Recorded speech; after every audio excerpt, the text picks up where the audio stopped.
तर काहींनी भाषणात माझ्या वयाचा उल्लेख केला असं शरद पवारांनी म्हटलंय। मी काय म्हातारा झालोय, बाकी काही बोला, 84 हे काय वय आहे का? अजित पवारांनी केलेल्या वक्तव्यावर शरद पवारांनी टोलेबाजी केली आहे। दरम्यान इतरांच्या वयाचा विचार करता आता मलाच बारामतीचं सगळं बघावं लागणार असं अजित पवारांनी पुन्हा एकदा पवारांच्या वयावरून म्हटलं होतं। माझी आपल्याला विनंती आहे की परत आता मलाच ह्या बारामतीचं सगळं बघावं लागणार आहे, कारण वयाचा सगळ्यांचा विचार करता। आता बाबासाहेब इथं बसले।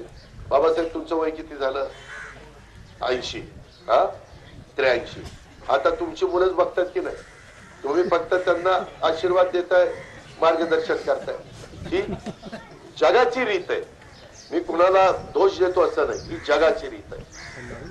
शेवटी आपण पण सगळ्यांनी या गोष्टीचा विचार हा केला पाहिजे। अजूनही काही मुलांच्या मनामध्ये वेगवेगळं त्या ठिकाणी घोळतंय, ते कृपा करून काढा।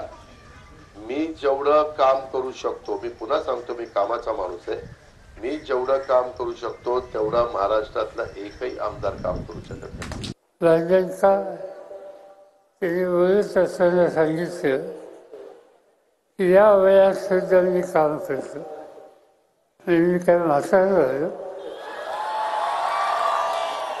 बाकी काय बोला, 84 वयामध्ये काही वय आहे काय? अजून 16 जायचं आहे।